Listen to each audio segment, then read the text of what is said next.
Of amorphous solids. सबसे पहले देखते हैं सॉलिड्स बने किससे होते हैं। Remember well solids are made up of atoms, molecules or ions, hence they are called the constituent particles of solid. Solids में इन कॉन्स्टिट्यूएंट पार्टिकल्स का अरेंजमेंट कैसे रहता, इस पे dependent solids are divided into two classes. पहला class crystalline solids, second class amorphous solids. In previous period we had discussed the crystalline solids। आज हम पढ़ेंगे amorphous solids क्या है। अब एक फिगर आपको दिख रहा है, इस फिगर में आपको दो प्रकार के कॉन्स्टिट्यूएंट पार्टिकल्स दिख रहे हैं। ये पहले टाइप का रहेगा, ये दूसरे टाइप का पार्टिकल रहेगा। क्या आप बता सकते हैं कि ये अरेंजमेंट रेगुलर या इरेगुलर? तो देखिए घर में कॉन्स्टिट्यूएंट पार्टिकल्स का अरेंजमेंट किसी भी प्रकार से रेगुलर नहीं लग रहा, इसलिए हम कहेंगे कि here constituent particles are randomly arranged. Therefore first characteristic, constituent particles are randomly arranged. Second, constituent particles का अरेंजमेंट रैंडम रहता, इसलिए इन सॉलिड्स का कोई फिक्स्ड शेप नहीं रहता, नो डेफिनाइट ज्योमेट्रिकल शेप, इसलिए हम लिखेंगे सेकंड, नो डेफिनाइट ज्योमेट्री।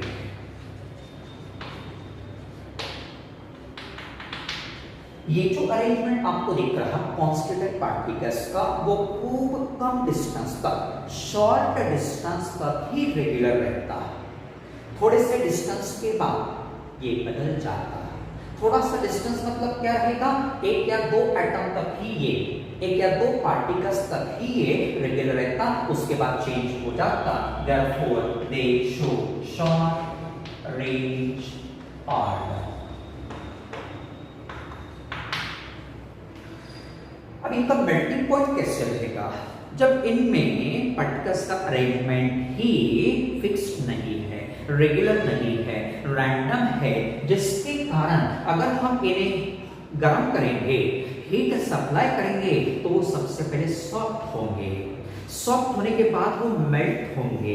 इसलिए कहा जाता इनका मेल्टिंग पॉइंट फिक्स्ड नहीं रहेगा, शार्प नहीं रहेगा, they melt over the range of temperature. Range मतलब 250 to 255 degree Celsius, 301 to 304 degree Celsius, ऐसे रेंज में भी मेल्ट होते हैं, इसलिए हम कहेंगे they have no sharp melting point. जब मेल्टिंग पॉइंट शार्प नहीं रहता तो इनको मेल्ट करने के लिए जो एनर्जी लगती वो भी फिक्स्ड नहीं रहेगी। सॉलिड्स को मेल्ट करने के लिए जो भी हीट एनर्जी लगती that is called heat of fusion. और यहाँ कोई पर्टिकुलर टेम्परेचर पे सॉलिड्स तो मेल्ट नहीं होते हैं, they melt for the range of temperature, इसलिए हम कहेंगे no definite heat of fusion।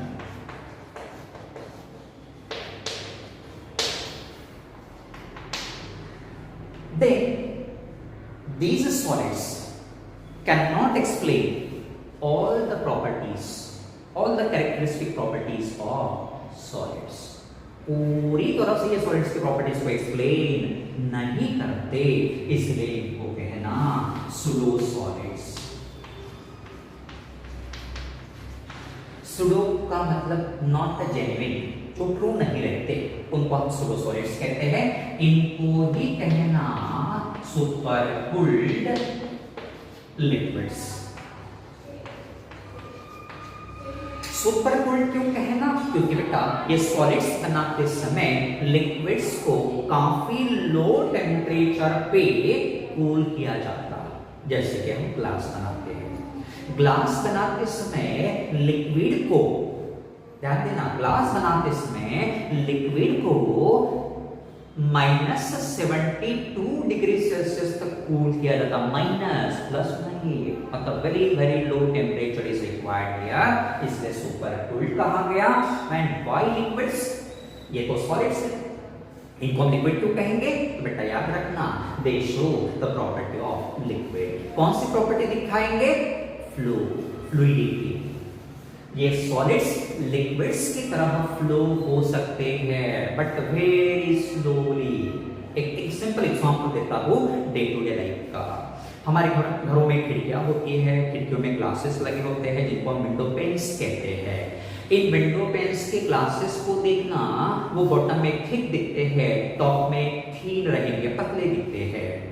अब ऐसा क्यों होता? क्योंकि ये ग्लास जो है धीरे धीरे ऊपर से नीचे की तरफ फ्लो होता है और इस प्रोसेस में खूब ज्यादा समय लगता है। एक या 2 दिन में कंप्लीट नहीं होगा, कई महीने साल भी लग सकते हैं। It is a very very slow process. तो ये solids, these amorphous solids can flow like liquids, therefore called liquids. These are isotropic in nature. अब आइसोट्रोपिक का मतलब क्या होगा? डिफरेंट डायरेक्शंस में हम क्या करेंगे? डिफरेंट फिजिकल प्रॉपर्टीज का वैल्यू निकालेंगे। जैसे कि रिफ्रैक्टिव इंडेक्स का वैल्यू निकालना है डिफरेंट डायरेक्शंस। डिफरेंट डायरेक्शंस में रिफ्रैक्टिव इंडेक्स का वैल्यू बिल्कुल सेम ही मिलता, इसलिए isotropic in nature. Remember very well, arrangement constituent particles का इररेगुलर होने के कारण डिफरेंट डायरेक्शंस में फिजिकल प्रॉपर्टीज का वैल्यू सेम मिलता, इसलिए कहना आइसोट्रोपिक इन नेचर। हीट करने के बाद इनका वॉल्यूम सडनली चेंज होगा क्या? तो हमने आपको बताया है कि दे मेल्ट, सबसे पहले तो सॉफ्ट होंगे, बाद में मेल्ट होंगे, इसलिए नो सडन चेंज, सडनली का वॉल्यूम नहीं बदलेगा ऑन मेल्टिंग। यहां रेगुलर अरेंजमेंट तो रहता नहीं पार्टिकल्स का, इसलिए यहां कोई सिमेट्रिकल स्ट्रक्चर नहीं रहेगा, इसलिए हम कहेंगे नो सिमेट्री। इन सॉलिड्स को कट करेंगे।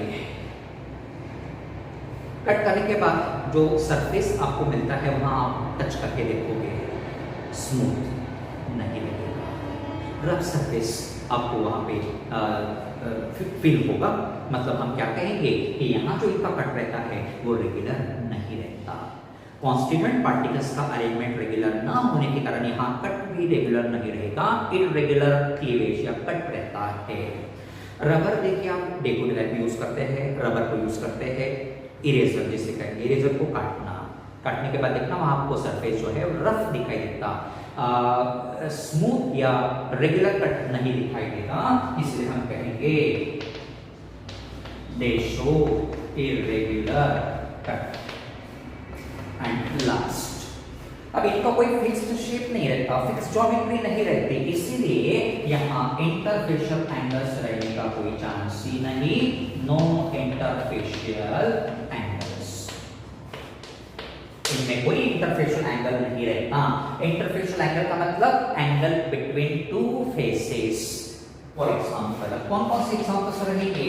तार, डाबर जिसको हम कहते हैं, देन ग्लास, मेटलिक ग्लास जिसमें थोड़े बहुत मेटल्स यूज किए जाते हैं to produce the colour, butter, rubber, paper, charcoal, polymer, wax,